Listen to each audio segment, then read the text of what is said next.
guéris un après l'autre. Puis là, naturellement, bien, ils voulaient savoir c'est quoi qui se passait. Donc, ça nous a rouvert une porte pour commencer à leur témoigner. Puis vous savez, les jeunes ne sont pas toujours rebelles à Dieu parce qu'ils n'en veulent pas. C'est simplement qu'ils ne le connaissent pas. Okay? C'était des jeunes d'environ 16-17 ans. C'était la première fois de leur vie qu'ils entendaient l'Évangile. C'était la première fois de leur vie qu'ils entendaient et qu'ils voyaient que Jésus pouvait guérir encore aujourd'hui. Okay? Donc, il n'est jamais trop tard. Ça devrait être ça que les jeunes apprennent à l'école, mais malheureusement, ce n'est pas ça pour l'instant. Donc, c'est nous, l'Église. C'est à nous, l'Église, c'est notre devoir de faire briller la vérité puis de leur apporter le message.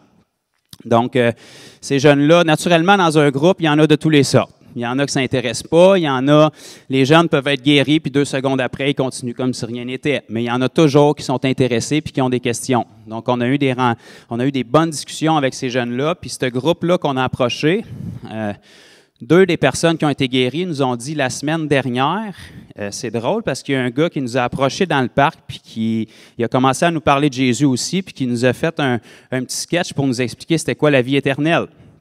OK, fait que là, ils ont dit, c'est vraiment bizarre que toi, tu reviens aujourd'hui puis tu nous parles de ça.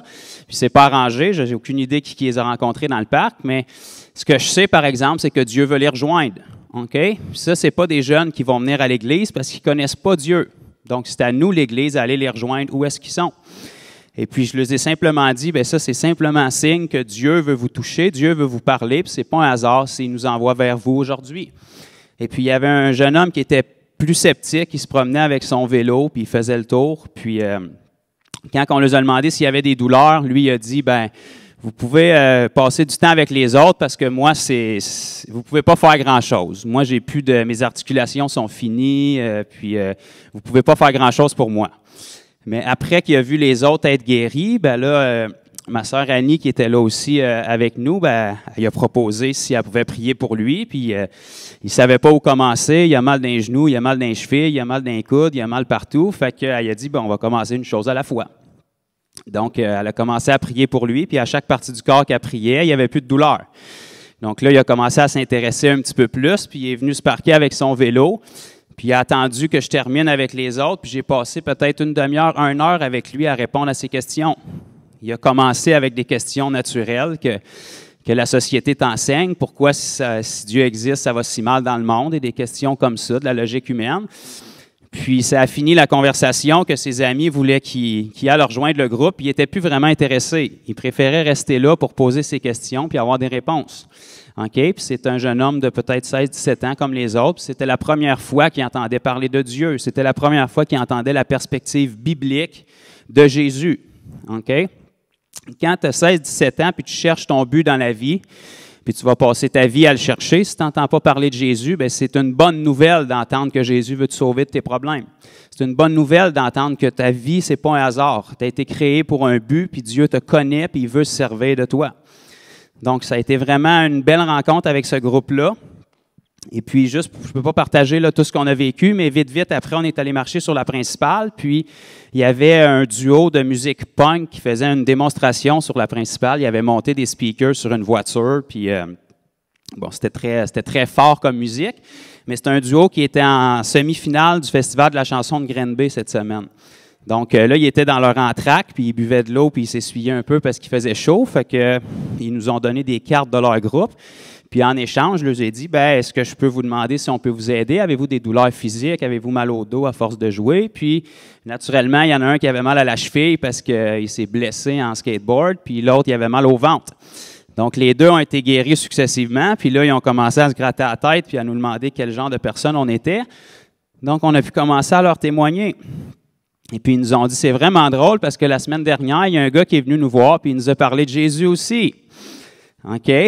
Il y avait une approche plutôt, disons, différente, mais quand même, ils ont pu entendre le message. Donc, on a commencé à jaser avec eux autres. Puis, vraiment, c'était la première fois de leur vie, eux aussi. Ils étaient rendus dans la quarantaine, c'était la première fois de leur vie qu'ils entendaient le message de l'Évangile. C'est la première fois de leur vie qu'ils entendaient que Jésus pouvait guérir encore aujourd'hui, puis que Jésus les aimait, même s'ils n'aiment pas leurs péchés, il les aimait assez pour les sauver.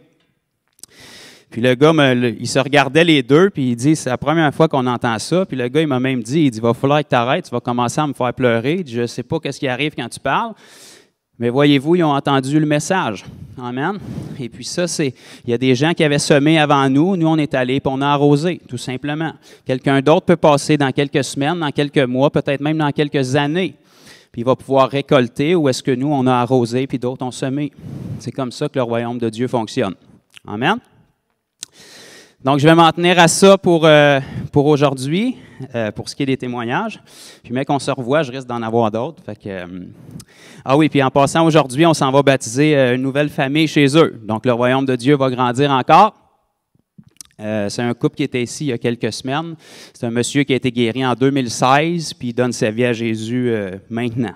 Donc, la semence a été mise, elle a été arrosée, puis maintenant, elle apporte du fruit.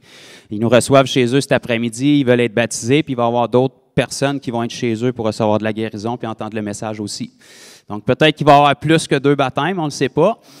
Mais c'est comme ça que le royaume de Dieu doit grandir. Puis moi, j'adore ça, puis je trouve ça vraiment excitant de voir ce que Dieu fait.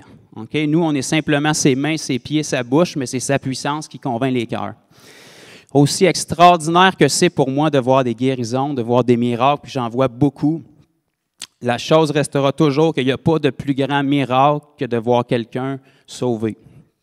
Il n'y a pas de plus grand miracle que de voir la nature de quelqu'un qui est transformée. Okay?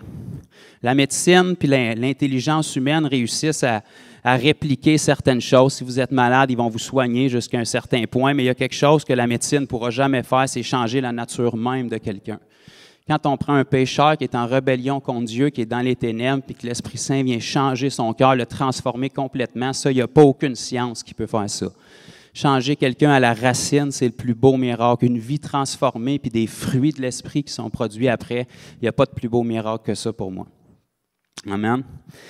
Donc, on va juste prier avant de commencer. Père, on veut vraiment te remettre ce temps. On te remercie pour le privilège qu'on a d'avoir un lieu pour se rassembler ici. On te remercie pour le privilège qu'on a d'avoir accès à ta parole, de ne pas être persécuté vraiment fortement en ce moment pour pouvoir lire ta parole, d'avoir un accès gratuit, libre et illimité.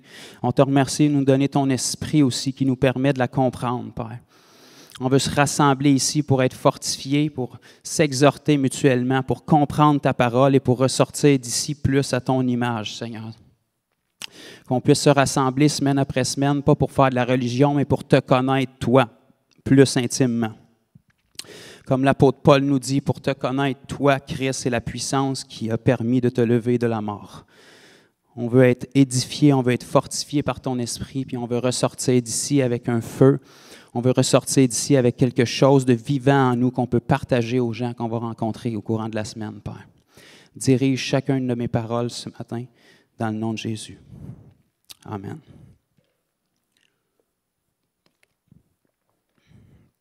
Donc, ceux qui ont des Bibles, c'est une bonne chose parce que je vais parler dans ce livre-là ce matin.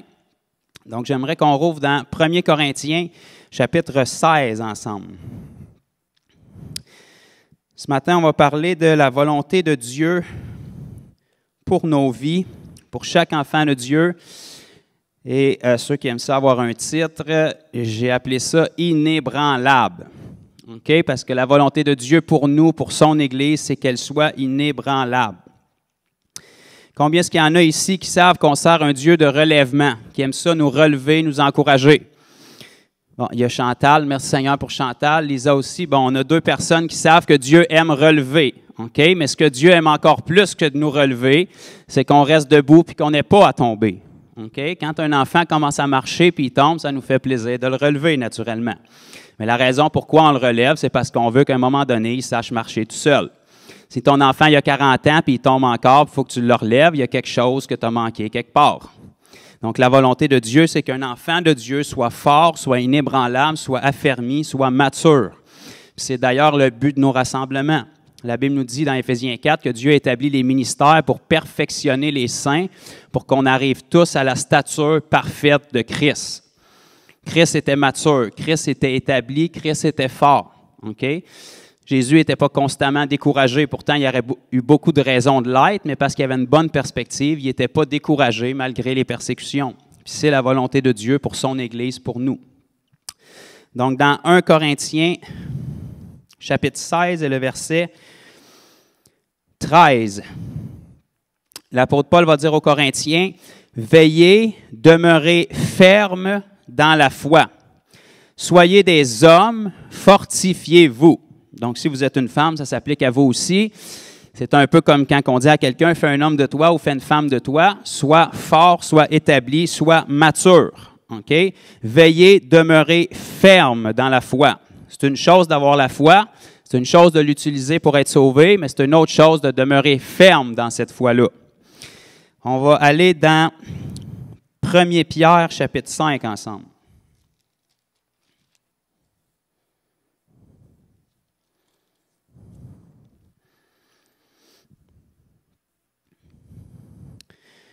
Premier Pierre, chapitre 5 et le verset 9. L'apôtre Pierre va dire à ses frères et sœurs, « Résistez-lui avec une foi ferme. » OK? Ici, on est dans le contexte où Satan persécute l'Église. L'apôtre Pierre va leur dire, « Résistez-lui avec une foi ferme, sachant que les mêmes souffrances sont imposées à vos frères dans le monde. » Vous savez, si vous avez déjà été persécuté, si vous avez déjà eu de la misère depuis que vous êtes en Christ, quand on est dans le milieu de la misère, on a l'impression qu'on est la pire au monde, qu'on est les plus à blâmer, qu'on s'apitoie sur notre sort, mais la Bible te dit, ôte tes yeux de sa situation, sachez que tu n'es pas pire que les autres, tes frères et sœurs à travers le monde endurent les mêmes choses que toi. Peut-être pas au même moment, peut-être pas de la même façon, mais tu vivras rien que personne n'a vécu avant toi. Okay? La Bible nous dit que Jésus a été tenté en toutes choses. Comme vous, comme moi. La différence, c'est que lui, il n'a jamais péché. Okay? Puis sa volonté, c'est qu'on ne pêche pas non plus. Vous savez, la tentation n'est pas un problème jusqu'à temps que tu pêches. Tu peux être dans le milieu de la tentation, ça ne change rien dans ta vie. Tu peux être dans un endroit rempli de démons, ça ne change rien dans ta vie tant qu'ils ne sont pas en toi. Okay? Tu es la lumière, donc tu n'as pas peur des ténèbres. On va rouvrir dans 2 Pierre et le chapitre 1 ensemble. Là, on va tomber dans de l'application, du pratique. 2 Pierre et le chapitre 1, puis on va commencer à lire au verset 3. J'ai de la misère à commencer à lire un verset parce que quand je check celui d'avant, je me dis, il est vraiment bon celui-là. Puis quand je remonte, je me dis, il est vraiment bon. Puis on va remonter jusqu'à Genèse. Fait que je pense qu'on va passer à la Bible aujourd'hui. Donc, 2 Pierre, le deuxième livre de Pierre, chapitre 1 et le verset 3. OK? On va lire quelques versets, mais on va vraiment regarder ce que les versets disent. Okay? La parole est tellement puissante si on prend le temps de comprendre qu'est-ce qu'elle dit. 2 Pierre, chapitre 1, verset 3, ça nous dit « Comme sa divine puissance nous a donné tout. » Okay? Tout le monde dit « tout. » Tout. Okay? Ça laisse-tu une exclusion, ça? Sa divine puissance nous a donné tout. Tout ce qui contribue à la vie et à la piété. Dieu, le jour où vous êtes né de nouveau, que vous avez renoncé à vous-même, que vous avez reçu son esprit, il vous a donné tout ce que vous aviez besoin pour mener une vie qui le glorifie. Okay? Il ne vous manque rien, vous n'avez pas besoin de rien de plus, vous avez tout ce qu'il vous faut. Naturellement, il faut y croire. Au moyen de la connaissance de celui qui nous a appelés, par sa propre gloire et par sa vertu. OK? Comment est-ce qu'on a reçu tout ce qui contribue à la vie et la piété? C'est le jour où on a connu Christ. Lesquels nous assurent de sa part les plus grandes et plus précieuses promesses. OK? Si vous ne le saviez pas, je vous l'annonce, depuis que vous êtes un enfant de Dieu, vous avez des promesses. Vous avez des droits acquis que Dieu a acquis pour vous puis qui vous a fait grâce. Vous êtes un citoyen du royaume de Dieu.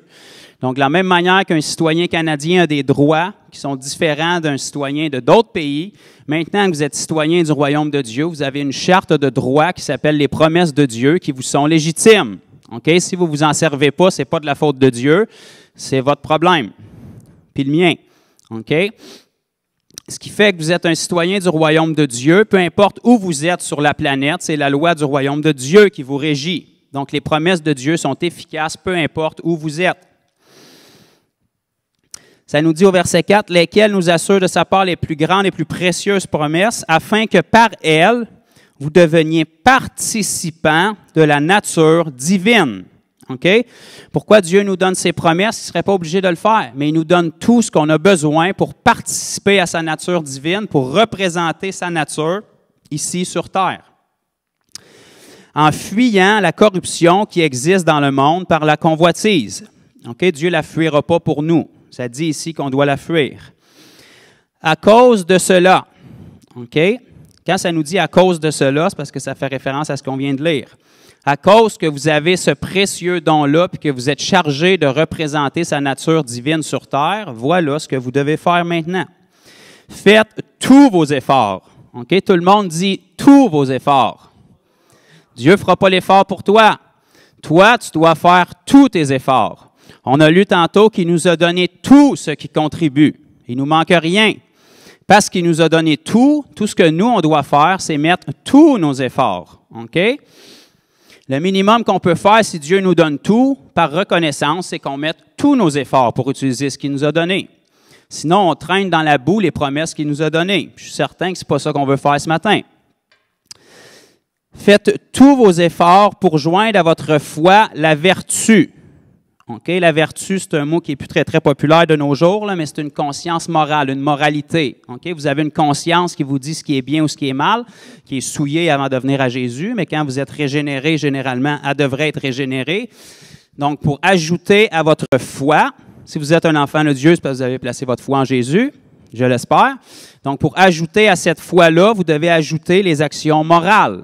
Okay? Parce que l'apôtre Jacques va nous dire la foi sans les œuvres est morte. Donc, ça nous prend des œuvres qui démontrent notre foi. On n'est pas sauvé par les œuvres, mais une foi sincère produit des œuvres. Je vais te peser un peu là-dessus parce que ça a été souvent mal compris par la religion. Là. Tu peux avoir beaucoup d'œuvres sans aucune foi. Okay? Ça, on a des scribes et des pharisiens, plein de Nouveau Testament qui avaient ça. Mais par contre, tu ne peux pas avoir une foi sincère sans des œuvres. La façon de voir que ta foi est sincère, c'est qu'il y a des œuvres qui viennent avec. Mais les œuvres ne démontrent pas nécessairement que tu as la foi. Okay? Il faut comprendre les deux. On n'est pas sauvé par les œuvres, mais une foi sincère produit des œuvres. Donc, on doit ajouter à notre foi les actions qui viennent avec, les actions morales qui sont la nature de Dieu.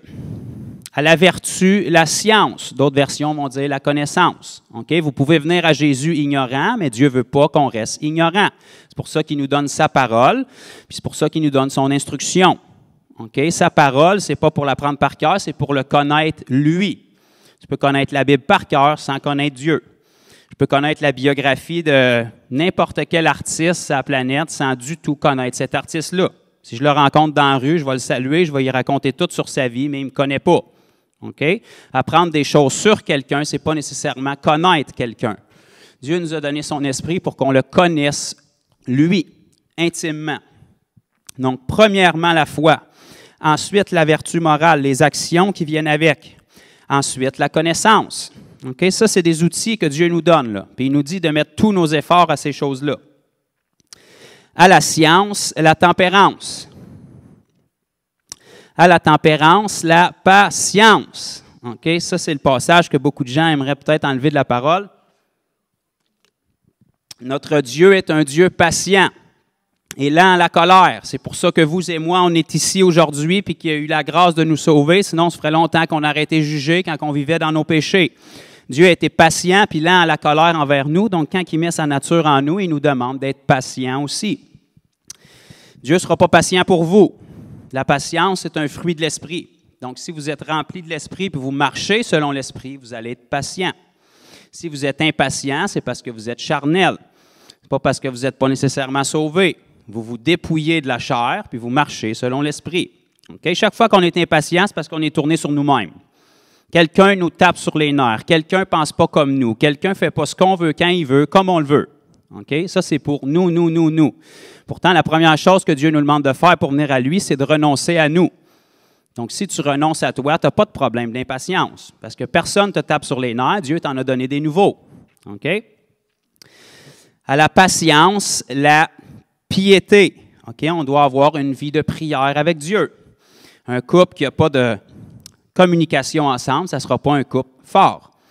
La prière avec Dieu, c'est ça, c'est notre communication, c'est notre relation avec Dieu. La prière, c'est un dialogue. Ce n'est pas une liste de demandes. Tu rentres dans ta chambre, tu lui donnes ta liste de cadeaux de Noël, puis tu ressors avant même qu'il t'ait répondu. Non, c'est un dialogue. Tu parles, Dieu répond. OK? Donc, à notre foi, on ajoute les actions. Aux actions, on ajoute la connaissance, on ajoute la tempérance et on ajoute la patience. On ajoute aussi une vie de prière. Okay? On a une intimité avec Dieu. À la piété, l'amour fraternel entre frères et sœurs, et à cet amour fraternel-là, la charité, qui est l'amour de tous, même s'ils ne sont pas encore vos frères et sœurs. OK? Verset 8. « Car si ces choses sont en vous, OK? Et ils sont avec abondance. Elles ne vous laisseront point oisifs ni stériles pour la connaissance de notre Seigneur Jésus-Christ. » OK? Est-ce que je dois le relire ou on réalise qu'est-ce que je viens de lire? Si la liste qu'on vient de lire se retrouve en nous, et elle se retrouve là avec abondance, nous ne resterons point oisifs, c'est des termes qu'on emploie plus ou moins aujourd'hui, là, oisif ou stérile, ça veut dire sans, okay, ou vide de la connaissance de notre Seigneur Jésus-Christ. Donc, si je comprends bien, si on a toutes ces choses-là en nous, nous allons connaître Christ. Si on n'a pas ces choses-là en nous, qu'est-ce qui va se passer? On ne connaîtra pas bien Christ. On va être des chrétiens de confession, on va avoir répété une prière un jour, on va dire qu'on a une relation et pas une religion, mais on n'aura aucun fruit dans notre vie. Notre vie ne sera pas transformée, on ne marchera pas à l'image de Christ. Donc, le message qu'on va envoyer aux gens qui nous entourent, ça va être un message qui est dilué. Les gens ont très peu à faire souvent avec ce qu'on leur dit. Ils veulent voir ce que ça fait dans ta vie. Okay? Que tu as donné ta vie à Jésus, ça ne change pas grand-chose dans leur vie, à moins qu'ils voient ta vie transformée. Il faut qu'il y ait quelque chose dans nos vies que les gens désirent. On est la solution à tous les problèmes du monde. Okay? C'est Christ en nous qui est l'espérance de la gloire. Okay? La politique, ce n'est pas la solution. L'environnement, ce n'est pas la solution. Les finances, ce n'est pas la solution. Jésus dans la politique, c'est la solution. Jésus dans les finances, c'est la solution. Jésus dans la pauvreté, c'est la solution. Okay? Puis ce Jésus-là, il vit en nous, puis il nous a fait ses ambassadeurs. Donc, il faut qu'on ait la solution en nous, puis qu'on l'apporte aux gens par nos vies. Il faut que les gens voient en nous une solution qu'ils n'ont pas trouvée nulle part ailleurs, même avec la science humaine. Et si on veut avoir ça dans nos vies en tant qu'Église de Christ, la seule façon qu'on va avoir ça, c'est si on met tous nos efforts à s'appliquer dans la liste que je viens de lire. Okay? Puis c'est tellement fort, on va continuer à lire. Je vais répéter, mais celui en qui ces choses ne sont point, il est aveugle. Même s'il a répété une prière pour être sauvé, même si c'est un enfant de Dieu, il est aveugle et il ne voit pas de loin. Il a mis en oubli la purification de ses anciens péchés. Okay? Quand on se souvient de la grâce que Dieu nous a fait de nous sauver, le minimum qu'on devrait vouloir faire, c'est mettre tous nos efforts à obéir à ce qu'il nous demande. Parce qu'on était en route pour l'enfer, puis on le méritait. Maintenant, il nous a fait grâce de la vie éternelle. Donc, le minimum qu'on devrait faire, c'est faire tous nos efforts pour l'honorer par nos vies. Verset 10. « C'est pourquoi, frères, appliquez-vous d'autant plus à affermir votre vocation et votre élection. » Donc, vous avez une vocation, puis vous avez été élu. OK? On doit s'appliquer à l'affermir pour qu'elle serve à quelque chose. Et remarquez ici que ça nous dit « appliquez-vous ». Ça ne dit pas « Dieu va s'appliquer pour vous ». Appliquez-vous d'autant plus à affermir votre vocation. Et regardez bien, si ce n'était pas écrit noir sur blanc et que je n'avais pas des témoins, si je disais ça aujourd'hui dans la chrétienté moderne, je me ferais probablement accuser de blasphème. L'apôtre Pierre dit « Car en faisant cela, vous ne broncherez, qu'est-ce qui est écrit? Jamais. Pourtant, on est tout le temps des pécheurs, on est tout le temps des pas bons, on est tout le temps des problèmes sur le point d'arriver, on va tout le temps tomber, il ne faut pas être orgueilleux, il faut rester humble, mon frère. Pourtant, ma Bible me dit noir sur blanc que la volonté de Dieu, c'est pas qu'on chute. La volonté de Dieu, c'est qu'on ne bronche jamais.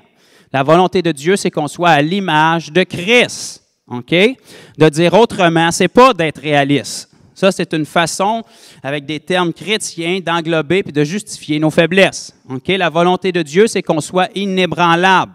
Si on met tous nos efforts à appliquer la liste qu'on vient de lire ensemble, l'apôtre Pierre nous dit que nous ne broncherons jamais. Et la parfaite volonté de Dieu, c'est qu'un enfant de Dieu ne bronche pas. C'est ça la volonté de Dieu pour un enfant mature. OK? Naturellement, un bébé qui commence à marcher, c'est juste normal qu'il tombe.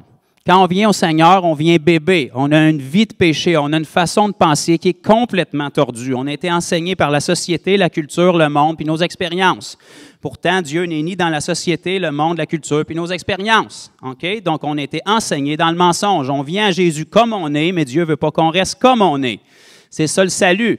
Il vient pour nous transformer. À quelque part au cours de la marche chrétienne, on a transformé le salut puis une transformation de vie en une prière pour aller au ciel un jour. Quand le but, ça n'a jamais été ça, ça a été de ramener le ciel en toi comme tu as été créé à l'origine. C'est une restauration de ta valeur originale. Tu ne peux pas rencontrer Jésus, mourir dans les eaux du baptême puis ressortir pareil. Okay? Pourquoi tu es mort dans ce cas-là? On vient à Jésus pour avoir une vie nouvelle. La Bible nous dit dans 2 Corinthiens 5, 17 que si quelqu'un est en Christ, c'est une nouvelle créature. Les choses anciennes sont passées, maintenant toutes choses sont devenues nouvelles. Si tout ce que tu as fait, c'est répéter une prière et recevoir une carte qui te dit que tu es chrétien, mais il n'y a rien de nouveau, tu es passé à côté de quelque chose. Parce que quand tu es mort dans les eaux du baptême et tu es sorti en nouveauté de vie, tu es supposé d'être nouveau. OK? Donc, c'est important que notre vie soit transformée, puis Dieu fait le miracle de la nouvelle naissance. Mais si on ne l'affermit pas, on n'aura jamais des œuvres extérieures pour démontrer ça. On n'aura jamais la puissance de Dieu qui agit dans notre vie, puis on n'aura jamais le caractère de Christ. OK? Combien est-ce qu'il y en a ici qui savent que les miracles étaient très présents dans la vie de Jésus? Bon, pour la majorité, gloire à Dieu. Mais il n'y avait pas que ça. La puissance de Dieu était avec Jésus, mais le caractère de Dieu était aussi en Jésus. OK? Dieu est amour, donc Jésus était amour. Mais la façon dont il manifestait l'amour de Dieu n'est pas toujours dans la façon dont nous, on le voit. OK? Aujourd'hui, si tu dénonces le péché, les gens vont dire que tu juges et que tu manques d'amour. OK? Pourtant, dire la vérité, c'est de l'amour, ça. Flatter quelqu'un qui est dans le péché puis qui s'en va vers la perdition, ça, c'est pas de l'amour. C'est comme si je vous voyais vous en aller à grande vitesse sur une autoroute avec un pont qui est coupé, puis je ne fais rien pour vous en empêcher sous prétexte que je ne veux pas vous juger. OK? Si vous vous en allez dans un dead end et que vous allez tomber, je vais faire tout ce qu'il faut pour vous en empêcher. Je ne peux pas vous forcer, mais je vais faire tout ce qu'il faut par amour. OK? Quand on voit quelqu'un qui est sur la route du péché, qui s'en va vers la destruction, ce n'est pas de le juger, d'y dire ce que Dieu pense de lui. C'est de l'avertir. C'est ça de l'amour. OK? Donc, la notion d'amour, selon Dieu, est très différente d'une notion humaine. Les gens aujourd'hui, c'est pas qu'ils se sentent jugés, c'est qu'ils sont bien dans leur péché et ils ne veulent pas changer. OK?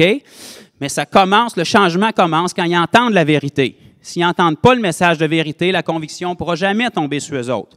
Oui, ils peuvent te rejeter. Oui, ils peuvent te blasphémer. Oui, ils peuvent t'accuser des jugés. Oui, ils peuvent t'accuser d'être légaliste et d'être vieille école. Mais la vérité ne change pas. OK? La nature de Dieu ne change pas. Jésus n'a jamais été accepté tout au long de son ministère. OK? Puis si on regarde comment est-ce que son ministère s'est terminé, on peut dire que peut-être il est passé à côté de la plaque. Clairement, il n'était pas appelé à prêcher l'Évangile parce que regarde où ça l'a amené. Mais où est-ce que ça l'a amené? C'est généralement la preuve qu'il a bien prêché le message. Parce que quand la semence est tombée en terre puis que Jésus est ressuscité, là, elle a commencé à porter du fruit. Puis 2000 ans plus tard, elle en porte encore. Pourtant, en apparence, ça ne semblait pas en porter. Juste avant de rendre l'Esprit, Jésus a dit, « Père, pardonne-leur, car ils ne savent pas ce qu'ils font. » Jésus avait tout fait ce qui devait être fait. Il n'a jamais fait de mal. Il a fait que du bien. Il a accompli la parole de Dieu, toutes les prophéties à la lettre. Mais ils l'ont rejeté parce qu'ils ne savaient pas ce qu'ils faisaient. Mais Jésus savait qu'un jour ou l'autre, il y en a certains qui allaient comprendre ce qu'ils faisaient et qui allaient se repentir. Même chose avec nos vies. Quand on se tient dans une génération perverse comme la nôtre et qu'on proclame l'Évangile, c'est certain que ça va déplaire. Quand on a une vie en accord avec ce qu'on proclame, c'est certain que ça va les condamner parce que notre vie est un miroir. Les gens vont dire, « T'es qui, toi? Pour qui tu te prends? Tu te penses meilleur que moi? » Je suis meilleur que toi parce que Jésus m'a sanctifié. J'étais exactement comme toi avant. C'est pour ça que je t'annonce le message, parce que si Jésus m'a sauvé, il veut te sauver aussi. Je te tends la main pour te sortir. Je ne peux pas te forcer, mais si je te vois aller vers la perdition, je vais te tendre la main pour te sortir. Je vais te donner une porte de sortie. Je vais te montrer ce qui a fonctionné pour moi. OK? C'est ça, dire la vérité, puis c'est ça le caractère de Christ. Donc, on ne doit pas seulement avoir la puissance de Dieu dans notre vie, mais on doit avoir le caractère de Dieu aussi. Aujourd'hui, tristement, 2000 ans plus tard, à cause de la religion, la majorité de l'Église moderne est tellement charnelle qu'ils n'ont ni la puissance ni le caractère de Christ. Mais ils ont tout le reste. Ils ont le collant sur leur auto, ils ont les versets sur leur frigidaire, ils ont le fond d'écran chrétien, il y a de la louange qui joue à journée longue dans la maison puis dans l'auto, mais ça ne change pas la vie de personne. OK? La transformation profonde de quelqu'un devrait se manifester par des fruits, devrait se manifester par des œuvres. Ce n'est pas un problème d'avoir un collant de poisson sur ton auto, ce n'est pas un problème d'avoir un fond d'écran chrétien sur ton ordinateur, mais tu dois avoir une vie qui est en accord avec. Amen? Parce que ce n'est pas le fond d'écran sur ton ordinateur qui va bouleverser la vie d'un inconverti généralement. S'il voit le fond d'écran sur ton ordinateur, mais qu'il voit la transformation dans ta vie, ça, quand ça vient ensemble, ça peut faire une transformation. Donc, on doit mettre tous nos efforts pour que notre vie soit à l'image de Christ. Naturellement, ça commence par le salut. Parce que sans le salut, on ne peut jamais faire ça. Mais une fois qu'on est sauvé, nos efforts doivent être là pour renouveler notre intelligence pour qu'on soit comme Christ. OK? C'est comme mettre la meilleure puissance, la plus forte puissance qu'on peut avoir d'une arme dans les mains d'un enfant. Tu peux y enseigner comment s'en servir, puis il va peut-être pouvoir s'en servir mieux qu'un adulte qui s'en est jamais servi. Mais il n'y aura pas la maturité qui vient avec. OK? Parce que la maturité, souvent, vient avec l'âge. Mais c'est la même chose avec un disciple de Christ. Dès le moment où tu es sauvé, tu reçois la pleine puissance du royaume de Dieu. Tu as l'autorité, la puissance et le devoir de guérir les malades, chasser les démons, puis annoncer l'Évangile. Tu as toute cette puissance-là, mais souvent, tu n'as pas la maturité qui vient avec, parce que tu es un bébé spirituel. Donc, la maturité vient avec le temps, et plus tu t'appliques à avoir ces éléments-là dans ta vie, plus ta croissance et ta maturité va être rapide. OK? La maturité d'un enfant de Dieu, ce n'est pas tout le temps depuis combien de temps qu'il est sauvé. OK? Parce que tristement, ça devrait, mais tristement, aujourd'hui, dans la génération dans laquelle on vit, il y a des gens que ça fait 15 ans, 20 ans, 25 ans qui sont sauvés et qui sont plus immatures que des nouveaux convertis. Pourquoi? Parce qu'ils ont été sauvés, mais ils ne se sont pas appliqués à avoir ces éléments-là dans leur vie. Ils continuent à être charnels. Ils continuent à avoir des discordes. Ils continuent à avoir des jalousies. La Bible nous dit dans Corinthiens que ça, c'est des marques d'immaturité spirituelle. Des disputes, des divisions, des querelles. Ça, c'est des marques d'immaturité spirituelle. On ne trouve pas ça nulle part dans la vie de Jésus. OK? Mais les gens vont se justifier en disant « Ah oui, mais ça, c'était Jésus. » Non, Jésus, c'est notre modèle. Donc, quand on dit ça, c'était Jésus, on est en train de dire « Ça, c'est ce qu'on doit être. » Okay? Jésus s'est fait homme pour marcher comme nous, on doit marcher. Okay? Pourquoi Jésus marchait comme il marchait? Ce n'est pas parce qu'il était Jésus, c'est parce qu'il était amour. Il marchait dans la puissance, dans la guérison, dans la délivrance, parce que c'est ce que l'amour de Dieu fait. Il marchait dans la patience, la bonté, la générosité, parce que c'est ce que l'amour de Dieu fait. Donc, quand on est restauré à l'image de Dieu qui est amour, on doit marcher dans ces choses-là. On va aller voir un autre passage dans Romains 5.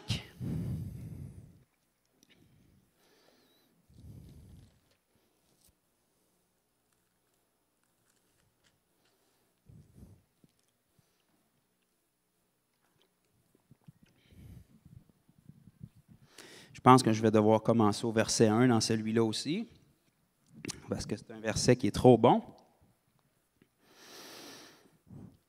Romains 5, à partir du verset 1. Ça nous dit, « Étant donc justifiés par la foi, nous avons la paix avec Dieu par notre Seigneur Jésus-Christ. » Amen. Ça, c'est un beau verset de frigidaire, mais c'est aussi un bon verset. Il est vrai, il est puissant, puis c'est extraordinaire. Ça devrait être assez pour nous soutenir tout au long de notre marche chrétienne ici sur terre. Ça nous dit que nous avons la paix avec Dieu. Quand tu es en paix avec le Dieu qui a tout créé, tu as une bonne position. Okay? Tu as passé ta vie en rébellion contre lui avec son jugement sur toi, puis maintenant que tu es en Christ, tu es en paix avec lui. Quand Dieu est de ton bord, tu peux dire ouvertement que ton Père est plus fort que celle des autres. Okay? Vous savez, à l'école, on aimait ça dire « mon Père est plus fort que le tien », mais quand tu es en Christ, tu ne peux jamais te tromper comme ça. Ton Père est plus fort que celle de l'autre, okay? Parce que ton Père est le Dieu de l'univers, tu es en paix avec lui, okay? Par Jésus-Christ, à qui nous devons d'avoir eu par la foi accès à cette grâce. Ça nous parle du salut. OK? La parole se complète. Dans Éphésiens 2,8, on lit « C'est par la grâce que vous êtes sauvés et par le moyen de la foi ». Ici, ça nous dit à qui nous devons d'avoir par la foi accès à cette grâce. Donc, ça nous dit la même chose. Dans laquelle nous demeurons, chambranlant, non, fermes. Nous demeurons fermes. Dieu ne demeurera pas pour nous. Nous demeurons fermes. Et nous nous glorifions dans l'espérance de la gloire de Dieu. Notre espérance en tant qu'enfant de Dieu, c'est qu'on a reçu la vie éternelle. Okay? Il n'y a pas de plus grand cadeau que ça. Okay? On ne vit pas seulement pour ça, mais c'est notre espérance. Peu importe les afflictions qu'on aurait ici-bas, on a la vie éternelle. Qu'est-ce que ça pourrait être 100 ans de misère pour une éternité de bénédiction? Ça a l'air terrible dans une perspective humaine, 100 ans de misère. Mais 100 ans dans l'éternité, il y a beaucoup de 100 ans dans l'éternité. Il y a 100 ans, plus 100 ans, plus 100 ans, plus 100 ans, ça n'a pas de fin. Ça dépasse notre compréhension humaine. On se réjouit, nous nous glorifions dans l'espérance de la gloire de Dieu. Okay? C'est ça qui devrait être notre perspective en tant qu'enfant de Dieu. Quand Jésus a envoyé ses disciples chasser les démons puis guérir les malades, ils sont revenus tout excités dans les évangiles. C'est vrai que c'est excitant, puis si vous faites la même chose, vous allez être excités aussi. C'est très excitant de voir les gens être guéris, puis les gens être délivrés de démons, puis voir Satan se faire écraser comme il devrait l'être. Mais ce que Jésus leur a dit quand ils sont revenus, il leur a dit, bien, premièrement, je voyais Satan tomber du ciel comme un éclair, parce que quand vous guérissez les malades puis chassez les démons, c'est ça qui se produit. Vous venez de démolir le royaume des ténèbres. Okay? Donc, c'est très agréable. Mais Jésus leur a dit, ne vous réjouissez pas de ces choses-là, mais réjouissez-vous de ce que vos noms sont écrits dans le livre de vie. Notre espérance dans laquelle nous nous glorifions, peu importe les circonstances ici-bas, c'est qu'on a la vie éternelle. Oui, c'est excitant de voir les gens guéris. Mais même si on est persécuté ici-bas, on a la vie éternelle. On a une espérance glorieuse à venir que rien ni personne ne peut vous enlever. Okay? Même si le monde entier n'était pas d'accord avec vous, ils ne peuvent pas vous enlever votre salut. La seule personne qui peut vous l'enlever, c'est vous, si vous renoncez. Mais si vous avez goûté à la gloire de Dieu, je ne crois pas que vous allez y renoncer. Okay? Puis je ne souhaite pas que personne y renonce. Donc, ça nous dit au verset 3, bien plus, regardez bien, j'adore ça, nous nous glorifions dans les afflictions. C'est-tu vraiment ça que ça dit dans vos Bibles aussi? Nous nous glorifions même des afflictions. Pourtant, aujourd'hui, si je regarde à la majorité de l'Église moderne, dans l'affliction, on ne se glorifie pas. On est dans l'épreuve, on lève le poing contre Dieu, puis on part une chaîne de prière pour s'en sortir. Pourtant, la Bible nous enseigne de se glorifier dans l'affliction. Okay? Puis quand la Bible nous parle d'affliction et de souffrance, là, ce n'est pas la maladie. Là. Dieu veut que vous soyez en santé. Point final, il a payé le prix pour ça. La souffrance, c'est les persécutions. Okay? C'est toujours ça que vous allez retrouver dans la parole. La Bible nous dit de nous glorifier dans l'affliction. Pourquoi est-ce qu'aujourd'hui, dans l'affliction, les gens remettent Dieu en doute, puis ils deviennent en colère, puis frustrés contre lui, puis dans la parole, quand les apôtres étaient dans l'affliction, ils glorifiaient Dieu, puis ils étaient contents d'avoir été persécutés pour l'Évangile. OK? Pierre et Jean ont été battus pour l'Évangile, puis ils considéraient ça un honneur puis une grande joie d'avoir participé aux souffrances de Christ. C'était des hommes comme nous, qui avaient le même Saint-Esprit que nous, puis le même appel que nous. Donc, il faut se mettre dans le mindset où on devrait avoir la même réaction qu'eux. Okay? Si on comprend l'Évangile puis que notre gloire est dans l'espérance à venir, bien, on ne sera pas écrasé par les persécutions. Okay? Les persécutions vont être généralement un signe qu'on est dans la bonne voie. Si on est persécuté parce qu'on fait des stupidités, ça, c'est autre chose. Okay? La majorité de l'Église, aujourd'hui, tristement, sont persécutés juste parce qu'ils prennent des mauvaises décisions charnelles. Ce n'est pas pour l'Évangile. Mais si on est persécuté parce qu'on fait ce que Jésus nous demande de faire, c'est une gloire. Okay? C'est signe qu'on est dans la bonne voie. Ça nous dit ici, nous nous glorifions même des afflictions, sachant que l'affliction produit quoi? La persévérance. Donc, si tu n'as pas d'affliction, tu peux-tu avoir de la persévérance? Non, ça prend l'affliction pour développer la persévérance. Donc, l'Église d'aujourd'hui n'est tellement pas persécutée, donc on ne peut pas passer à côté du fait qu'il n'y a pas de persévérance. Okay? Partout sur la planète où les chrétiens sont persécutés, je peux vous garantir que c'est des gens qui sont vendus, parce que quand il y a de l'affliction, ça produit de la persévérance. Et on continue. La persévérance, elle produit la victoire dans l'épreuve. Donc, si je comprends bien, si on n'a pas de persévérance, est-ce qu'on peut avoir des victoires? Non, parce que la persévérance produit la victoire. Donc, si tu veux être un chrétien victorieux, il faut que tu sois persévérant. Si tu veux être persévérant, il faut que tu aies des afflictions. C'est-tu ce qu'on lit dans la parole? C'est-tu trop simple? Ou comment tu peux être victorieux si tu ne remportes jamais de victoire? Le champion du monde en boxe, il est champion parce qu'il a gagné quelque part des combats. Tu ne peux pas être champion puis victorieux si tu ne remportes pas de combat. Victorieux, ce n'est vraiment pas un terme qu'on utilise généralement pour décrire la vie de la majorité des enfants de Dieu. Pourtant, ça devrait, parce qu'en Christ, la Bible nous dit qu'on est plus que vainqueurs. Parce qu'il a déjà acquis la victoire pour nous. En persévérant, nous, on fait juste y prendre part. Donc, la Bible nous dit que si on veut être victorieux, remporter la victoire, il faut avoir de la persévérance. Si tu veux de la persévérance, bien, ça te prend des épreuves. Sinon, en quoi tu veux persévérer? S'il n'y a pas d'épreuves, tu ne peux pas persévérer. Donc, si on a des épreuves, ça va produire de la persévérance. Si on est persévérant, ça va produire de la victoire. Et ça continue. Et cette victoire, l'espérance. Pourquoi? Parce qu'à chaque fois que tu remportes une victoire, ça te rappelle que Dieu est avec toi. Ça te rappelle que Dieu est fidèle. Ça te rappelle que ses promesses sont vraies. Ça te rappelle que si tu es fidèle à lui, lui va être fidèle. Dieu est fidèle même quand nous, on est infidèles parce qu'il ne change pas. Mais si toi, tu es fidèle, tu vas prendre part à ses bénédictions. Puis de victoire en victoire, tu vois sa fidélité. Tu t'affermis, tu matures, tu grandis. Puis tu arrives au point où quand l'épreuve arrive, tu n'as pas peur. Tu es excité parce que l'épreuve, tu ne la vois pas comme une épreuve, tu la vois comme une victoire de plus. À chaque fois que tu fais face à Satan, tu te rappelles que tu vas encore gagner, puis qu'il va encore être humilié, puis qu'il va encore être à sa place, un perdant. OK? À chaque fois qu'il y a une épreuve, tu es excité parce que tu sais que dans chaque épreuve, tu ressors plus fort. Donc, à chaque fois que Satan vient t'attaquer ou que la vie te lance une épreuve, tu ressors encore plus fort, puis Dieu est glorifié. Donc, Satan, il pense à 2 fois avant de te lancer une épreuve parce que les 10 dernières qu'il t'a lancées, tu es 10 fois plus fort que tu étais. OK? Ça, c'est la mentalité qu'on doit avoir. Aujourd'hui, l'Église voit l'épreuve arriver, puis là, il essaye la parole comme une baguette magique. Il trouve une écriture dans la parole, puis là, il la lance sur l'épreuve. Je suis plus que vainqueur. Puis là, l'épreuve ne se tasse pas. Fait que là, il dit, j'ai pas assez de foi, la parole ne doit pas être vraie, Dieu m'a abandonné, puis là, il tombe, puis il renonce. OK? Ce n'est pas l'attitude qu'on doit avoir dans l'épreuve. Si tu es persévérant, tu restes affermi jusqu'à ce que la victoire vienne. OK? Ceux qui connaissent un petit peu les films Rocky, là, les films de boxe, là, Rocky, il ne gagnait pas parce que souvent, c'était le meilleur pour frapper. C'est parce qu'il se relevait tout le temps. OK? La personne qui combattait contre lui était tellement tannée de le voir se relever qu'elle s'épuisait à le voir se relever. OK? Un enfant de Dieu doit être comme ça. Peu importe comment d'épreuves qui nous frappent, parce que notre espérance glorieuse de la vie éternelle, personne ne peut nous l'enlever. On est inébranlable. Satan doit se gratter la tête et s'arracher les cheveux qui y restent peut-être parce qu'il ne sait plus quoi nous envoyer comme épreuve. OK?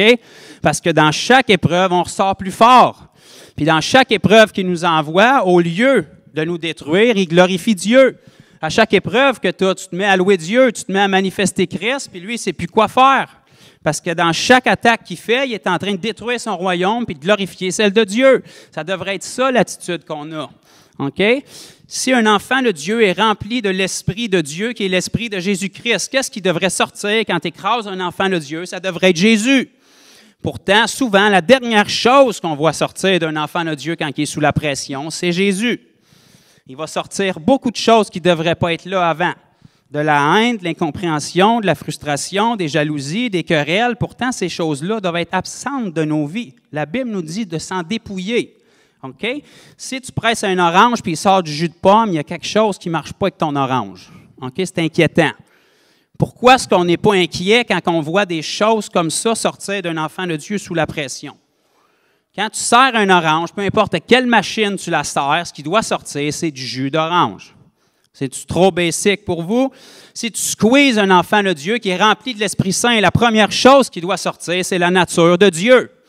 Qu'est-ce qui se passait quand Jésus était sous la pression? La puissance de Dieu se manifestait, la nature de Dieu se manifestait. Qu'est-ce qui s'est passé quand les gens sont venus annoncer à Jésus que Jean-Baptiste était décapité? Je suis certain que ça ne lui a pas fait plaisir de l'entendre. Il n'a pas levé le poing vers Dieu, il n'est pas tombé dans l'épreuve, il est rentré dans la première ville qu'il a trouvée, puis il a guéri tous les malades. Tiens, Satan, tu as voulu tuer mon frère Jean-Baptiste, regarde ce que tu vas endurer. Tout le monde va être guéri, ton royaume va être écrasé, puis à cause de ton action stupide, Jésus va être glorifié, puis la gloire de Dieu va éclater. Ça devrait être la même chose dans nos vies. À chaque fois que Satan t'attaque, il court le risque de te rendre plus aiguisé, plus fort, puis plus puissant. Il doit craindre d'attaquer un enfant de Dieu. Mais parce que Satan utilise tellement les mêmes tactiques depuis tellement de millénaires avec les enfants de Dieu, puis que ça marche tellement bien, mais il continue à les utiliser. Les enfants de Dieu devraient être à craindre pour le royaume des ténèbres, puis souvent, ils se font marcher sa tête au lieu de ça. Un enfant de Dieu ne comprend pas quand il est attaqué.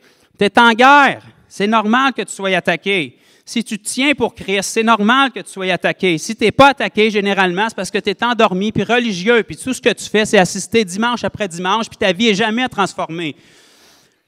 Un enfant de Dieu se lève puis décide de se consacrer à Dieu, puis là, l'épreuve vient contre lui, puis là, il se dit, bien pourtant, j'ai essayé, Dieu, j'ai essayé de m'approcher de toi, pourquoi ça m'arrive, qu'est-ce qui se passe, qu'est-ce que je fais de pas correct? C'est la preuve que tu fais correct.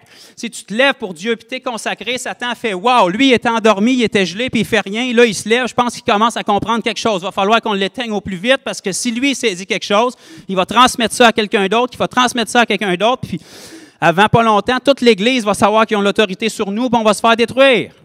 OK? C'est ça qu'il veut éteindre. Il ne veut pas qu'un enfant de Dieu se lève. Les démons savent bien plus que les chrétiens qu'ils sont défaits et qu'ils sont perdants. OK? La dernière chose qu'ils veulent, c'est que nous, on le réalise. La dernière chose qu'ils veulent, c'est qu'on réalise l'infinie puissance que Dieu a mis en nous. La Bible nous dit que la plénitude de Dieu résidait corporellement en Christ. La Bible nous dit que maintenant, Christ est en nous. Ce n'est pas une raison pour marcher la tête entre les deux jambes puis la queue basse. On est supposé de marcher de gloire en gloire. On est supposé de traverser l'épreuve avec une joie parce que notre perspective est claire. Nos yeux ne sont pas sur l'épreuve. Nos yeux sont sur la victoire qui nous est déjà acquise. Donc, à chaque épreuve, vous savez, moi, à chaque fois que je vais m'entraîner au gym, là, je ne suis pas surpris que ça soit difficile. C'est le but pourquoi j'y vais. Si ce n'est pas difficile, je suis aussi bien de ne pas y aller. Le lendemain que je me suis entraîné, je ne suis pas surpris d'avoir mal aux muscles que j'ai entraînés. C'est ça le but. La douleur n'est pas grand-chose quand tu vois ce que ça produit. OK? Pourquoi est-ce que j'y vais semaine après semaine? Ce n'est pas parce que je suis fou. C'est parce que j'ai saisi que même si ça ne me tente pas et que ma chair ne veut pas y aller, quand la douleur est là, c'est signe qu'il y a une transformation qui se fait. Donc, à chaque fois qu'on traverse une épreuve, on sait qu'on va ressortir plus fort. Vos muscles spirituels sont plus forts, OK? Parce que vous êtes victorieux dans l'épreuve, puis vous ressortez fortifiés, OK? Puis les gens vous voient sortir de chaque épreuve victorieux, OK? Vous savez, si une fois qu'on est né nouveau, on n'avait plus aucune épreuve, il n'y aurait aucune gloire qui revient à Dieu. Les gens diraient, bien, on sait bien, toi, tu es de bonne humeur, une fois que tu es sauvé, ta vie est rose et est parfaite. Tu n'as aucun mérite de rester accroché à Dieu. Mais non, ce qui glorifie Dieu encore plus, c'est qu'une fois que tu es né de nouveau, même dans l'épreuve, tu restes toujours accroché, puis tu sors victorieux. Quand les gens sortent écrasés, démolis, puis qui ont besoin d'aller chez le psychologue, toi, tu sors toujours fort, toujours victorieux, puis dans l'épreuve, comme dans les bons moments, tu es toujours égal, OK? Parce que Christ ne change pas. La parole de Dieu, là, que vous soyez heureux ou triste, ça va dire la même affaire. Que vous la lisiez aujourd'hui ou la semaine prochaine, elle va dire la même affaire. Puis dans 100 ans, elle va dire la même affaire. Parce que la parole de Dieu, c'est la parole de Dieu. Elle est établie, elle est éternelle, elle est vivante, puis elle va demeurer. OK? Nos frères et sœurs qui ont été sauvés il y a 150 ans, ils ont été sauvés, c'est la même parole. Ils ont vécu les mêmes épreuves, puis ils ont persévéré, ils ont resté accrochés, ils ont été victorieux. OK? Donc, peu importe les situations qui nous entourent, la parole de Dieu ne change pas. Les promesses de Dieu ne changent pas. Sa puissance pour nous ne change pas. Donc, si on est accroché dans la parole, on s'en fout des épreuves qui vont frapper. Notre perspective est claire. On sait que chaque épreuve, notre seul but, c'est d'être victorieux. Puis tant qu'on est en Christ, on ne peut pas sortir dans la défaite. OK?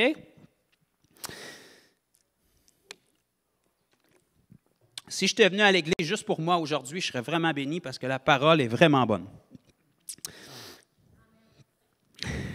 Verset 4, la persévérance, la victoire dans l'épreuve et cette victoire, l'espérance. Verset 5, or l'espérance ne trompe point, parce que l'amour de Dieu est répandu dans nos cœurs par le Saint-Esprit qui nous a été donné. C'est exactement ce que je viens de dire. De victoire en victoire, on a de plus en plus d'espoir parce qu'on sait que Dieu était avec nous. On sait qu'il a été fidèle. À chaque fois dans l'épreuve où nous, on est fidèle à ce qu'il nous demande de faire et qu'on ne change pas notre perspective, on sort victorieux. Donc, l'amour de Dieu est répandu dans nos cœurs parce qu'on voit sa fidélité pour nous. Car lorsque nous étions encore sans force, Christ, au temps marqué, est mort pour des impies. Ça, c'est vous et moi avant qu'on connaisse Jésus. À peine mourrait-on pour un juste, quelqu'un peut-être mourrait-il pour un homme de bien. Mais Dieu prouve son amour envers nous, en ce que lorsque nous étions encore pécheurs, Christ est mort pour nous. Dieu n'a pas attendu qu'on fasse tout parfait, il nous a aimés d'avance, à crédit, il a payé notre dette à crédit. Même s'il y a des gens qui ne se repenteront jamais de leurs péchés, Jésus a souffert pour eux quand même, puis il a versé son sang pour eux quand même. Même s'il y a des gens qui ne se repenteront jamais à notre message, qui ne vont pas l'accepter, ça ne change pas notre responsabilité de leur annoncer le même message avec le même amour, tant qu'on a un souffle dans nos poumons. Ça ne change absolument rien. Les villes qui ont été les plus incrédules durant le ministère de Jésus, c'est les villes où Jésus a fait le plus de miracles. Jésus a dit « Malheur à toi, Capernaum, malheur à toi, Bethsaïda, car si les miracles qui se sont faits chez vous avaient été faits en Tyr et en Sidon, ça ferait longtemps qu'ils se seraient repentis avec le sac et la cendre. » Aujourd'hui, avec notre doctrine pauvre et charnelle, on dit « S'il y a de l'incrédulité, Dieu ne peut pas agir. » Les deux villes qui ont eu le plus de miracles, c'est là où il était le plus incrédule. Ça n'a jamais empêché la puissance de Dieu d'agir. Dieu leur a dit « Malheur à vous! » Ça n'a pas empêché ma puissance puis ma nature. Je vous ai guéri comme toutes les autres. Je vous ai même guéri plus que les autres. Parce que la Bible nous dit, là où le péché abonde, la grâce surabonde.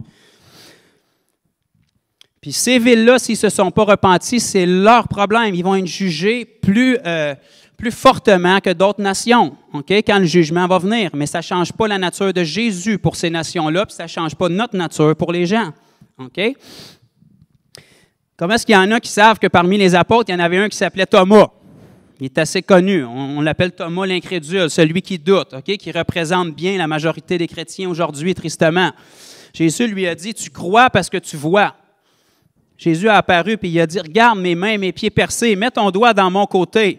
Tu as ce que tu veux. » Il a dit, « Tu crois parce que tu vois. Heureux ceux qui auront cru sans voir. » Au final, il a vu comme les autres, même s'il ne croyait pas. Le problème, c'est que les autres, durant tout le temps où lui, il doutait, il était torturé dans son âme, puis il ne faisait rien pour Dieu. Tandis que parce que les autres ont cru, il était rempli d'espoir, puis il pouvait produire quelque chose pour Dieu. Que tu crois ou que tu ne crois pas, ça ne change rien à la nature de Dieu.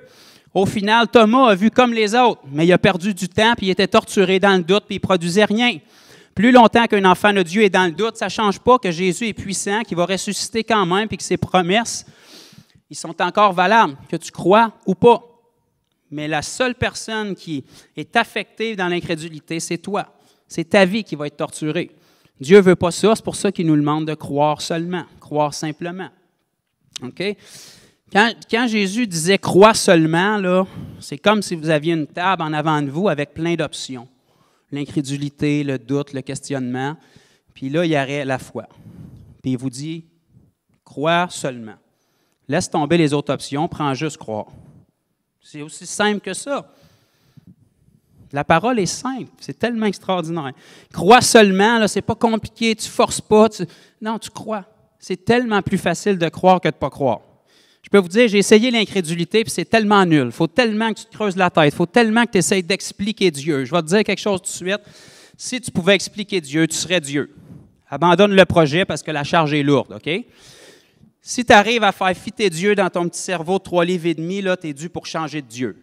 Okay? Parce que Dieu, s'il fit dans ton petit cerveau et que tu peux le comprendre, il y a quelque chose qui cloche. Okay? Dieu, il est surnaturel. Dieu, il est au-delà de ta dimension. Dieu, il est au-delà de ta compréhension. Okay? C'est pour ça que tu ne dois pas te servir de ça pour croire en lui. Tu dois avoir une foi simple, comme celle d'un enfant. Okay? Un enfant, tout ce que papa et maman disent, je parle d'un jeune enfant, là. Un enfant, tout ce que papa et maman disent, c'est oui et amen. Parce que pour un enfant, papa, c'est pratiquement Dieu. Maman, c'est pratiquement Dieu. Il ne peut pas comprendre que ses parents peuvent lui mentir. Il y a une confiance aveugle dans ses parents. Un enfant de Dieu, ça doit être la même chose avec Dieu. Dieu ne peut pas te mentir. Il ne pourra jamais te mentir. Il ne pourra jamais faillir. Tu prends ses paroles, même si tu ne les comprends pas. La majorité d'entre vous aujourd'hui, là, je suis certain que vous êtes venus à l'église en voiture, puis si je vous demandais de lever la main, ceux qui comprennent leur voiture parfaitement, il n'y aurait pas grand main qui se lève. Ça ne vous empêche pas de vous en servir pour autant. Vous n'avez pas besoin de comprendre tout son fonctionnement. Vous savez qu'elle vous mène du point A au point B. Vous n'avez pas besoin de comprendre Dieu pour le suivre. Vous savez qu'il vous a sauvé, puis c'est déjà plus que suffisant, puis il vous a donné la vie éternelle. Donc, en cours de route, vous allez comprendre des choses, vous allez comprendre des fonctions, mais si vous attendez de comprendre toute votre voiture avant de la prendre, vous allez vous promener à pied toute votre vie. OK? Est-ce que j'arrête ou on en est encore une? Je vais aller dans Éphésiens parce que ça me tente. Éphésiens 4 et le verset 20.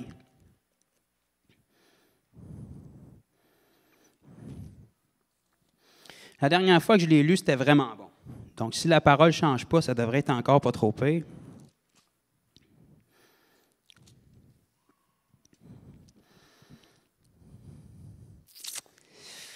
Éphésiens 4, 20, est-ce que vous êtes rendus? Ah, bien, on l'a en plus. Merveilleux. Mais vous, OK, là, Dieu, il vous interpelle. Vous, dans le fond, ça s'adresse à vous, puis moi. Mais vous, ce n'est pas ainsi que vous avez appris Christ, si du moins vous l'avez entendu. Combien est-ce qu'il y en a ici qui ont entendu Christ, qui ont donné leur vie à Christ? Bon, 3, 4, 5, bon, parfait. Fait que pour ces 5 personnes-là, si du moins vous l'avez entendu et si conformément à la vérité qui est en Jésus, c'est en lui que vous avez instruit à vous dépouiller. Vous avez été instruits. Qui va vous dépouiller? Vous dépouiller. OK? Dieu vous sauve, il vous libère de l'esclavage de la chair sur vous. Vous devez vous dépouiller. Eu égard à votre vie passée, à votre vieil homme, à votre vieille femme qui se corrompt par les convoitises trompeuses. OK? La vieille nature, le vieux Joe, la vieille Lisa. On a vécu avec, on ne veut plus rien savoir de cette identité-là. Nous, on a été libérés dans les eaux du baptême, cette nature-là est morte. On est ressorti en nouveauté de vie. Ça ne veut pas dire que vous n'avez plus de chair, ça veut dire qu'elle a perdu son emprise sur vous. Donc, vous devez vous dépouiller à chaque matin quand elle veut diriger votre vie, vous l'enlevez parce qu'elle n'a plus de contrôle sur vous, vous avez été libérés. Et vous êtes renouvelés dans l'esprit de votre intelligence. Qu'est-ce que ça veut dire? Ça veut dire que vous croyez ce que la parole de Dieu dit. La parole de Dieu dit que vous êtes une nouvelle créature, que les choses anciennes sont passées, maintenant toutes choses sont devenues nouvelles. Donc, à chaque matin, si vous vous levez et vous vous sentez encore comme quand vous étiez pécheur, vous le savez que ce n'est pas vrai. Donc, vous vous dépouillez de cette façon de penser-là qui est perdante et qui vient de l'ennemi de toute façon, puis vous vous revêtez, verset 24, et à revêtir l'homme nouveau. Donc, vous vous revêtez de la vérité, créé selon Dieu dans une justice et une sainteté que produit la vérité. OK? Donc, votre travail, c'est de vous dépouiller puis de vous revêtir. Ça ne veut pas dire que Dieu, il manquait quelque chose dans son sacrifice, là. Jésus a dit, tout est accompli. Quand tu meurs, tu meurs. C'est simplement que ta chair, qui, elle, ne pensera jamais comme Dieu, elle pense encore qu'elle dirige ta vie. Donc, si tu la laisses aller, tu vas marcher comme quand tu étais pécheur. La Bible te dit que tu te dépouilles de ça, puis tu renouvelles ton intelligence en revêtant l'homme nouveau. Ton homme nouveau, il est parfait, il est entier, tu as tout ce qu'il faut en Christ. On a lu tantôt en commençant que Dieu a pourvu à tout ce qu'on a besoin pour marcher dans la piété. Il ne manque rien. La réponse à toutes tes questions est en Christ, tu l'as en toi, il faut juste que tu persévères assez longtemps pour la trouver. C'est pourquoi renoncez aux mensonges et que chacun de vous parle selon la vérité à son prochain, car nous sommes membres les uns des autres. Si vous vous mettez en colère, ne péchez point, que le soleil ne se couche pas sur votre colère et ne donnez pas accès au diable. Pourquoi? Parce que si vous vous soumettez à ce que votre chair dit, vous allez vous remettre sous l'esclavage de votre chair, alors que vous en avez été libérés. OK? Ce n'est pas parce que votre chair vous parle puis que Satan vous parle qui est en vous. C'est parce qu'il a perdu sa place en vous et qu'il aimerait bien la revoir. Donc, vous le laissez parler puis vous louez Dieu parce que vous êtes une nouvelle créature. Vous n'avez plus rien à faire avec lui. C'est un loser, c'est un perdant, il ne peut rien faire contre vous. OK? Vous allez de l'avant parce que vous êtes victorieux puis il ne peut pas vous empêcher. Le Christ que vous avez en vous, il n'y a pas un démon qui est assez fort pour l'enlever. Il n'y a pas un démon qui a accès. Vous êtes victorieux puis il ne peut pas vous empêcher. Amen. Donc, vous vous dépouillez du vieil homme, duquel vous avez été libéré, puis vous revêtez l'homme nouveau. OK? C'est ce que la Bible appelle être circoncis de cœur. On est dépouillé de la chair. OK? La circoncision, là, sans rentrer dans les détails, vous savez ce que c'est généralement. Là, on enlevait la chair sur le sexe de l'enfant mâle. Mais maintenant, la Bible dit qu'on a été circoncis de cœur. Dieu est venu enlever la chair, notre cœur, notre nature charnelle. Il est venu la couper. Vous êtes circoncis de cœur. Vous n'avez plus rien à faire avec cette nature-là. Même si elle vous parle encore, c'est plus vous.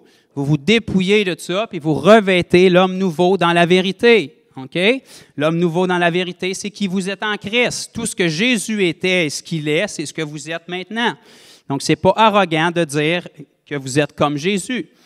Comment vous vous revêtez de l'homme nouveau? Bien, dans l'intimité, en prière, en relation avec Dieu. Vous vous levez le matin, puis Satan vous remet sur le nez les erreurs du passé, puis il vous dit, ben regarde, tu n'as pas été libéré, regarde, tu penses encore à ces choses-là, regarde l'erreur que tu as faite hier, qu'est-ce que les gens vont penser de toi?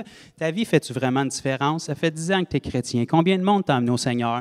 Dieu ne vous parle pas comme ça. Ça, c'est Satan qui va essayer de vous retraîner parce qu'il vous a perdu. OK? Vous ne passez pas la journée sur son cas à le chasser. C'est un perdant, il ne mérite même pas une seconde de votre temps. Vous vous revêtez de l'homme nouveau en glorifiant Dieu puis en le remerciant pour ce qu'il a fait. Dieu, je te remercie qu'il y ait un temps de ma vie où je ne pensais même pas à toi puis je vivais juste pour moi. Maintenant, parce que je suis un homme nouveau, quand je fais des choses qui ne sont pas correctes, ta conviction est sur moi puis je peux m'en dépouiller. Je te remercie parce que tu m'as donné un cœur tellement pur et sincère qui t'aime que tout ce que je veux, c'est te plaire. Je veux avancer, je veux progresser avec toi. Le simple fait que je sois ici dans ta présence en train de te louer, c'est parce que je t'aime puis je veux te connaître. Si je me foutais complètement de toi, je ne serais pas ici, je ne t'accorderais pas de mon temps. C'est parce que j'ai été transformé. Puis là, Satan est là puis il se gratte la tête, mais il dit les chrétiens ne sont pas supposés de réagir de même. Quand je les condamne, ils sont supposés de tomber dans l'épreuve, ils sont supposés d'arrêter d'aller à l'église, ils sont supposés de partir une chaîne de prière. Puis à chaque fois qu'ils vous attaquent, bien, vous glorifiez Dieu, puis vous grandissez, puis vous vous revêtez de l'homme nouveau. L'arme la plus utilisée par Satan pour les chrétiens, c'est la condamnation. Okay? Pourtant, la Bible nous dit dans Romains 8 qu'il n'y a aucune condamnation pour ceux qui sont en Christ. La Bible nous dit que si vous péchez, ce n'est pas la volonté de Dieu qu'on pêche, mais si on pêche, sachez qu'on a un avocat auprès du Père qui plaide notre cause, on se repent de ce qu'on a fait, puis on va de l'avant. Okay? On se revêt de l'homme nouveau. Il faut réaliser que c'est l'arme qui est la plus utilisée par Satan, puis pourtant, le simple fait que vous êtes condamné, ça montre que vous êtes sincère. Si vous vous en foutiez carrément, vous ne seriez pas condamné, ça ne vous dérangerait pas un brin. Le simple fait que vous regrettez ce que vous avez fait et que vous vous sentez condamné, ça prouve que votre cœur est sincère et que vous ne vouliez pas déplaire à Dieu. Donc, à chaque fois que Satan essaie d'amener une condamnation sur vous, vous ne perdez pas de temps avec lui, vous glorifiez Dieu, vous revêtez l'homme nouveau. Dieu, je te remercie parce que le simple fait que ces choses-là sont dans mon esprit puis ils me travaillent, ça veut dire que tu as changé mon cœur. Tu as de l'importance pour moi, je veux te plaire, je veux t'être agréable. Tu as changé ces désirs-là. Il y a eu un temps de ma vie où je me foutais complètement de te plaire. Je ne te connaissais pas, je n'étais même pas intéressé de te connaître, je me complaisais dans mon péché. Maintenant, quand je le fais, ça ne marche pas. C'est plus ma nature. J'ai été changé, j'ai été transformé. Là, vous vous revêtez de l'homme nouveau, puis vous vous dépouillez du mensonge de Satan. Allez pas vous revêtir du vieil homme qui essaie de ramener sur vous. C'est plus votre manteau, c'est plus votre peau. Vous avez une nouvelle peau, vous êtes une nouvelle créature. Alors, mettez-vous pas sous l'esclavage de l'ennemi. Vous revêtez l'homme nouveau dans votre intimité en prière. Puis là, l'ennemi réalise qu'à chaque fois qu'il vous attaque, bien, il vous fortifie. Ça fait-tu du sens? C'est contraire à ce qu'on nous enseigne souvent, parce que quand Satan t'attaque, tu es supposé de passer la journée sur son cas à le chasser. Puis Satan te rit d'en face parce qu'il dit « Je suis déjà défaite, j'ai aucune puissance sur toi, puis pourtant tu m'en donnes. » OK? Fait qu'il y a eu toute ta journée, puis pendant toute ta journée, tu as passé du temps en délivrance au lieu de louer Dieu. Tu es appelé à connaître Christ.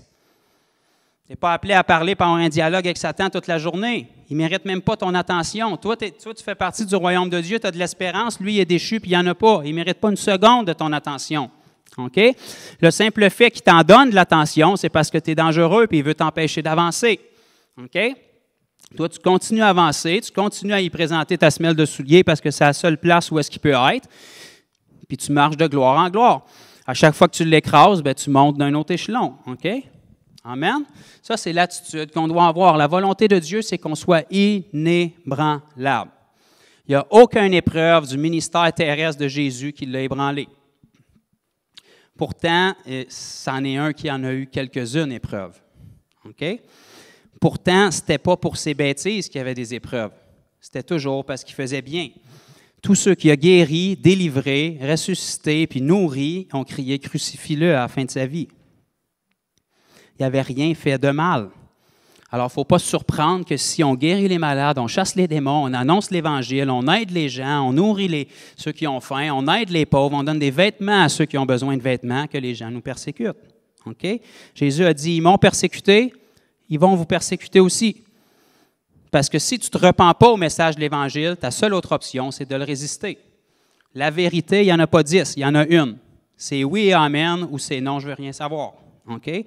Donc, si tu es radical et tu tiens pour le message, tu vas faire une séparation tôt ou tard. On ne cherche pas la querelle, on cherche la paix. Mais la paix dans l'amour, ça crée des querelles. C'est comme ça parce qu'on est en guerre dans un royaume. On représente le royaume de Dieu dans le royaume des ténèbres. Donc, c'est normal qu'il y ait de l'opposition. Okay? Donc, si on se lève le matin et on vit notre vie avec cette perspective-là, on ne sera pas toujours tombé quand on a une épreuve. Si tu te lèves le matin et tu t'en vas à la guerre, un soldat, il n'est pas surpris quand il est à la guerre que quelqu'un essaye de le tirer. Ça fait partie du contrat. Il n'est pas surpris que son ennemi ne soit pas d'accord avec lui, c'est son ennemi. Quand on vit notre vie, on ne doit pas être surpris que les gens ne soient pas d'accord avec nous. Des fois, on s'en va annoncer l'Évangile aux gens, puis s'ils ne l'acceptent pas, on est presque prêt à les maudire et les envoyer en enfer. C'est normal qu'ils ne pensent pas comme toi, sinon ils seraient déjà sauvés. C'est toi qui apportes la lumière. OK? Des fois, on voudrait qu'il réponde ce qu'on veut, quand il veut qu'on le réponde, comme il veut qu'on le réponde, qu'il tombe à genoux, qu'il dise, mon frère, tu me donnes la révélation tant attendue.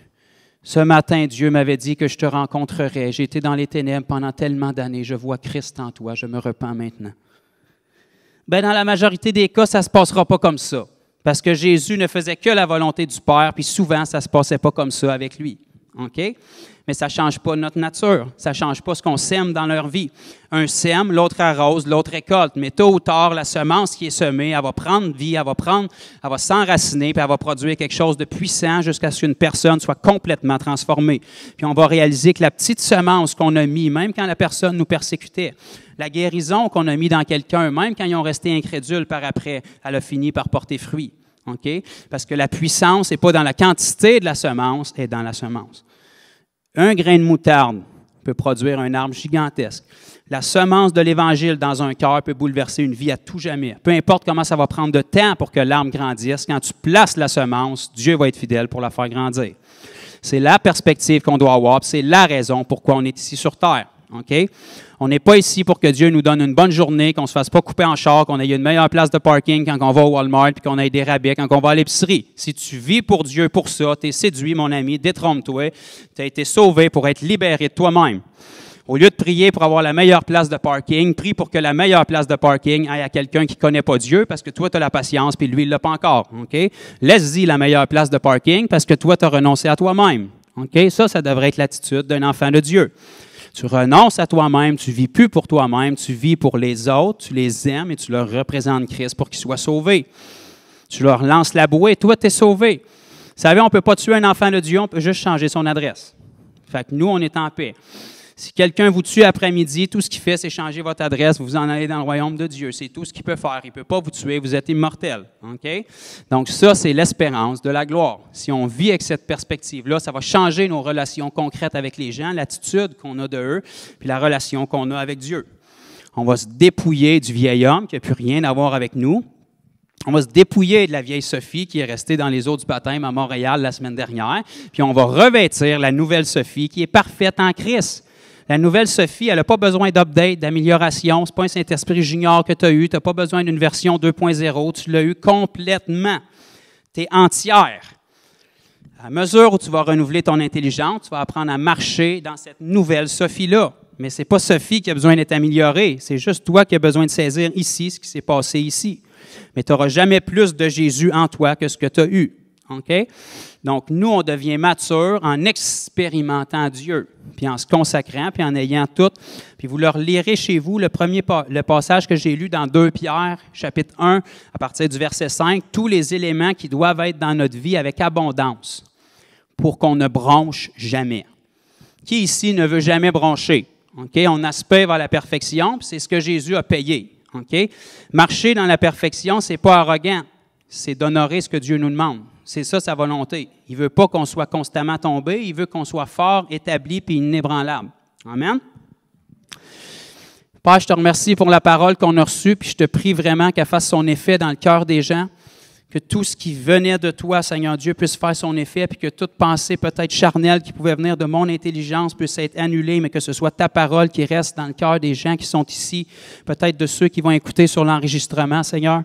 Ta parole est vivante, elle est puissante, puis la Bible nous dit dans Hébreu qu'elle est plus tranchante qu'une épée à deux tranchants, séparant esprit et âme.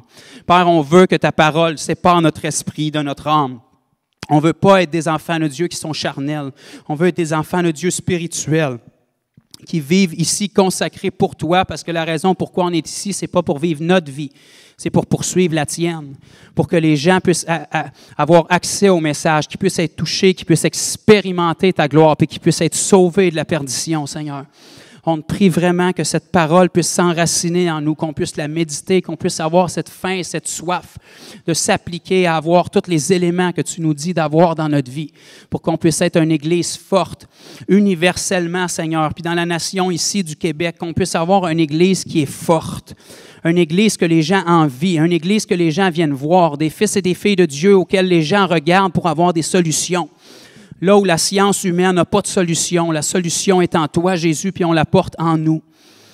Qu'on puisse être des gens qui sont craints, qui sont respectés des gens de ce monde parce qu'ils voient la sagesse divine qui est en nous. Qu'on ait une vie qui justifie notre nom de chrétien, qu'on ait une vie qui justifie l'esprit qui est en nous, Seigneur.